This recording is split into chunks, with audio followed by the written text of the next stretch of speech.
I talk to people on a regular basis who can afford absolutely nothing. They have absolutely nothing. Like, they can't afford to put gas in their gas tank, or they can't afford to go out to McDonald's when they're driving by, and that kind of thing. And it seems like this is more and more common today. Maybe for yourself, it's not quite that extreme. Maybe you can afford gas and McDonald's, but you can't afford to put anything towards retirement. Or maybe you feel like once all of your bills are paid, you can't really pay yourself and do something fun. Like I said, this is becoming more and more common, and the data shows that people are more and more in debt. So why is that, and how can you break this mold? Well, the simple reality is that most people are broke because they spend all of their money. I mean, it seems pretty obvious, right?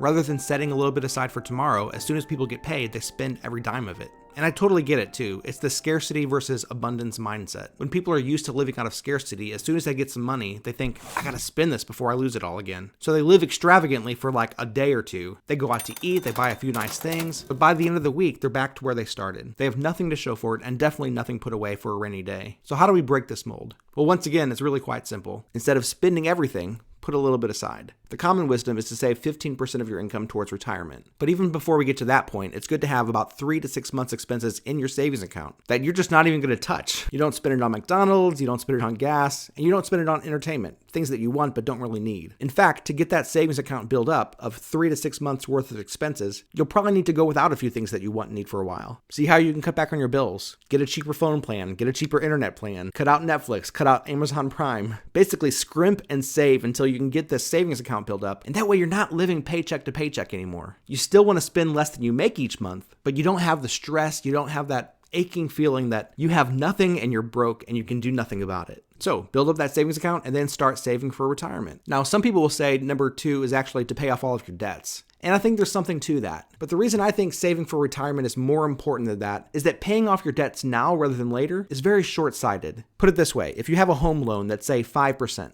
you could work really hard to pay off your house and save that 5% in interest, or you can put that same money towards retirement and make maybe 10 to 12% interest over time. It makes more sense long-term to save for retirement. Now, of course, if you have high interest debt, pay that off as soon as you can. Some people say pay off your smallest loans first. I say pay off your highest interest loans first. Of course, do what works for you. If paying off the smaller ones first will help you see that you're making progress, of course, do that first. My brain thinks, I gotta save as much money as possible. I'm gonna pay off all the high interest loans first, and then maybe don't even worry about the low interest loans.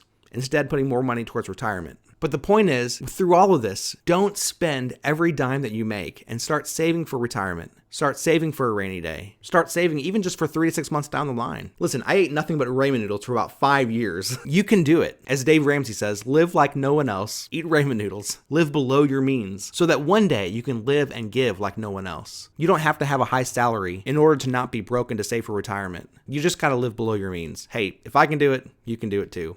I'm just an average guy.